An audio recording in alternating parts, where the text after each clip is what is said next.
Assalamualaikum warahmatullahi wabarakatuh. Perkenalkan, nama saya Fadl Akbar dari kelas X3C.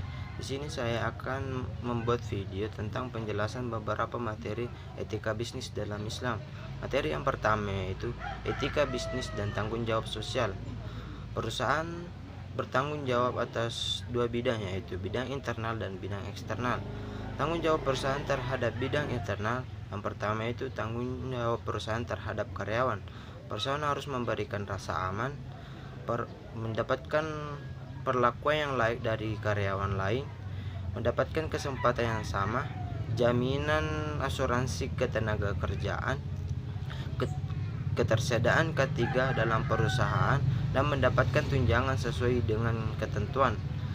Yang kedua itu tanggung jawab manajemen terhadap perusahaan, yaitu pengorganisasian, perencanaan, accounting, koordinasi, staf, motivasi, dan kontrol. Ketiga itu tanggung jawab perusahaan terhadap pemegang saham, yaitu perusahaan harus memberikan informasi secara tepat waktu, baik dan terperinci, kecuali hal-hal yang bersifat rahasia. Perusahaan tidak boleh berpihak pada pemegang saham tertentu. Perusahaan harus memberikan penjelasan dan informasi tentang penyelenggaraan KURS. Selanjutnya yaitu tanggung jawab perusahaan dalam bidang eksternal. Yang pertama itu tanggung jawab perusahaan terhadap konsumen. Tanggung jawab perusahaan terhadap konsumen tidak semata hanya menyediakan produk atau jasa, tapi harus memperhatikan aspek-aspek lain, yaitu yang berkaitan dengan pendekatan atau utilitarian. Maka perusahaan harus memberikan produk atau jasa yang memberikan banyak manfaat kepada masyarakat. Yang kedua itu tanggung jawab perusahaan terhadap lingkungan. Tanggung jawab perusahaan terhadap lingkungan yaitu perusahaan tidak boleh menggunakan bahan yang berbahaya, tidak membuang limbah, dan tidak menimbulkan polusi di daerah perusahaan. Jadi perusahaan harus menjaga lingkungan. Selanjutnya yaitu etika bisnis dan pemeliharaan lingkungan. Yang pertama itu etika bisnis milik individu. Keberadaan perusahaan dapat berdampak negatif pada hasil panen individu karena dapat mempengaruhi kualitas hasil panen yang diakibatkan oleh banyaknya polusi akibat beroperasinya pertambangan. Adapun dampak positif dari keberadaan perusahaan yaitu individu yang mempunyai lahan yang digunakan oleh perusahaan akan mempunyai harga yang tinggi. Selanjutnya yang kedua itu etika bisnis milik masyarakat. Dampak positif dari perusahaan yaitu jalan dan jembatan biasanya akan lebih baik karena jembatan dan jalan tersebut akan digunakan oleh kendaraan perusahaan, sehingga jembatan dan jalan tersebut akan terus diperbaiki.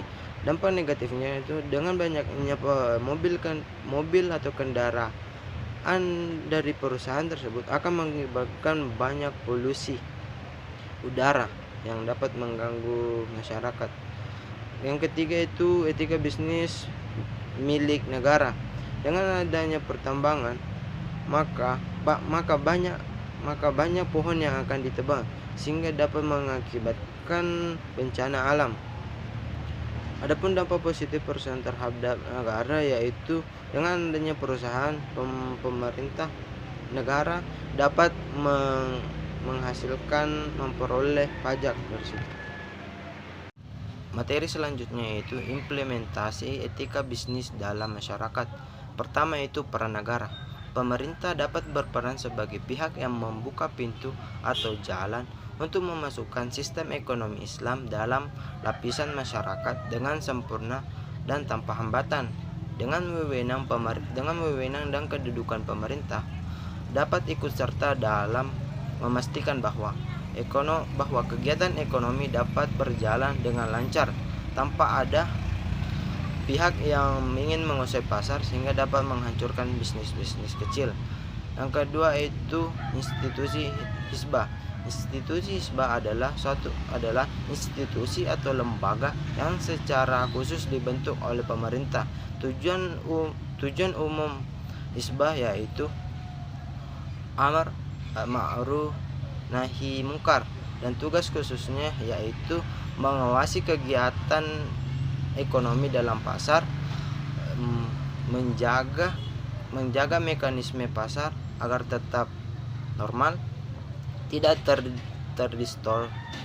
terdistorsi, dan mengambil langkah yang korektif untuk distorsi pasar. Yang ketiga yaitu kontrol sosial. Kontrol sosial adalah sebuah mekanisme atau sebuah upaya atau sebuah teknik untuk mencegah terjadinya penyimpangan sosial, dan untuk mengajarkan dan untuk mengarahkan masyarakat agar bertindak dan bersikap sesuai dengan norma atau nilai yang berlaku. Diharapkan dengan adanya kontrol sosial dapat meluruskan kembali orang yang bersikap menyimpang dan membangkang. Yang keempat yaitu takwa individu. Orang yang bertakwa adalah orang yang beriman, yaitu orang yang berpandangan dan bersikap hidupnya berdasarkan ajaran Allah dan tidak melakukan yang dilarang oleh Allah Subhanahu wa taala. Orang yang bertakwa yaitu orang yang bermuamalah yang Islam, yaitu orang yang berbisnis Islam. Materi selanjutnya itu persaingan dalam bisnis Islam. Yang pertama itu pihak-pihak yang bersaing. Umat Islam percaya bahwa setiap muslim mempunyai rezeki masing-masing dan tidak mungkin tertukar dan lari kemana-mana. Maka yang disebut dengan persaingan adalah berebut menjadi yang terbaik di hadapan Allah Subhanahu wa taala. Terbaik di hadapan Allah dicapai dengan sekuat tenaga, senantiasa menaati aturan dalam bisnis. Yang kedua itu cara bersaing. Pebisnis muslim harus memberikan pelayanan terbaik kepada mitra bisnisnya selama pelayanan tersebut tidak bertentangan dengan syariah. Contohnya yaitu tidak memberikan suap untuk melancarkan negosiasi. Hal tersebut sangat dilarang dalam agama Islam. Dan dalam berakat harus sesuai dengan kenyataan, tidak dibumbui oleh manipulasi seperti saat memberikan sampel dengan kualitas terbaik, tetapi dalam menjualnya produk tersebut lebih buruk kualitasnya daripada sampel. Yang ketiga itu produk-produk yang dipersaingkan. Keunggulan beberapa produk baik berupa barang maupun jasa dapat digunakan sebagai daya saing. Yang pertama itu produk yang disaingkan harus halal. Kedua itu harga yang ditawarkan haruslah kompetitif dan tidak boleh membanting harga untuk menjatuhkan pesaing. Tiga itu tempat yang digunakan untuk tempat usaha haruslah bersih, sehat dan nyaman. Empat itu pelayanan yang diberikan harus nyaman tetapi tidak mendekati maksiat. Selanjutnya yaitu hukum persaingan. Persaingan dalam hukum ekonomi Islam merupakan kompetitif yang diperbolehkan selama persaingan tersebut dilakukan dengan sehat. Tetapi persaingan yang bersifat monopolistik yang dilakukan dengan tujuan untuk memperoleh laba, hal tersebut dilarang. Materi selanjutnya itu studi kasus transaksi bisnis dengan alat komunikasi modern. Yang pertama itu akad dalam bisnis Islam. Akad merupakan bingkai dari transaksi ekonomi syariah. Melalui akad berbagai usaha atau bisnis dapat berjalan. Akad memfasilitasi seseorang untuk memenuhi kebutuhannya dan kepentingannya yang tidak dapat dipenuhi tanpa bantuan dari orang lain.